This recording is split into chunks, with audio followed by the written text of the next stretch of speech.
চটপট এসে বাড়িতে প্রথমেই কিন্তু সিঁড়ি দিয়ে ওপরে চলে এসেছি।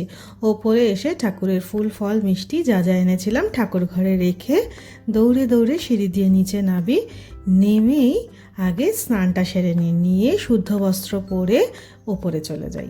মা যখনই পুজো করতো আগে সবসময় দেখতাম আগে গঙ্গা জল ছিটিয়ে সমস্ত কিছু শুদ্ধ করে তারপরে প্রথমে কিন্তু মা আগে পুষ্পপত্রটা সাজিয়ে নিত।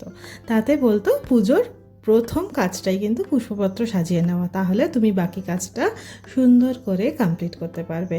আমার তো এবার পুষ্পপত্র সাজানোর ব্যাপার ছিল না, আমি আগে চন্দনটা ঘষে ঠাকুরকে মনের মতো যে মালাগুলো এনেছিলাম, সত্যি বলছি আমার এতটাই মনের মতো হয়েছিল বলার নয়।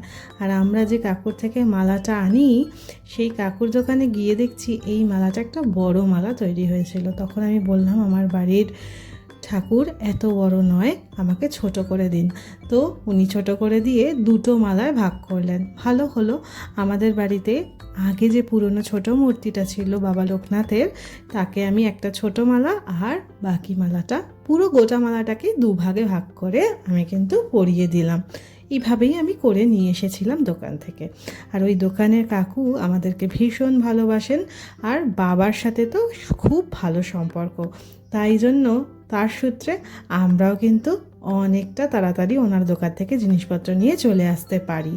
এরপর আমি ঠাকুরকে নিবেদন করব বলে প্রসাদটা কিন্তু সুন্দর করে সাজিয়ে নিলাম।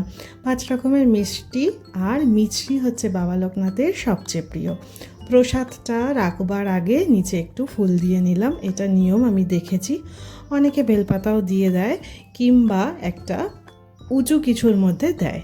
তো আমি আজকে এভাবেই কিন্তু ঠাকুরকে নিবেদন করলাম আমার প্রসাদটা। আর অমৃতি ঠাকুরের সব থেকে বেশি প্রিয় জিনিস, আর 7 রকমের ফলও কিন্তু আমি ঠাকুরকে নিবেদন করেছিলাম। আর যে জলটা দিয়েছিলাম ঠাকুরকে নিবেদন করেছিলাম তার মধ্যেও কিন্তু আমি অল্প মিছরি মিশিয়ে দিয়েছি।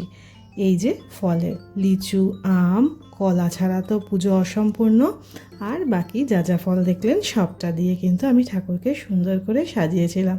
সত্যি কথা বলবো, কালকের এই মালাটা আর জারবেরা ফুলটা যেন ঠাকুরের আসনটাকে আলাদাই একটা মাত্রায় পৌঁছে দিয়েছিল। মনটা ভীষণ ভালো হয়েছিল।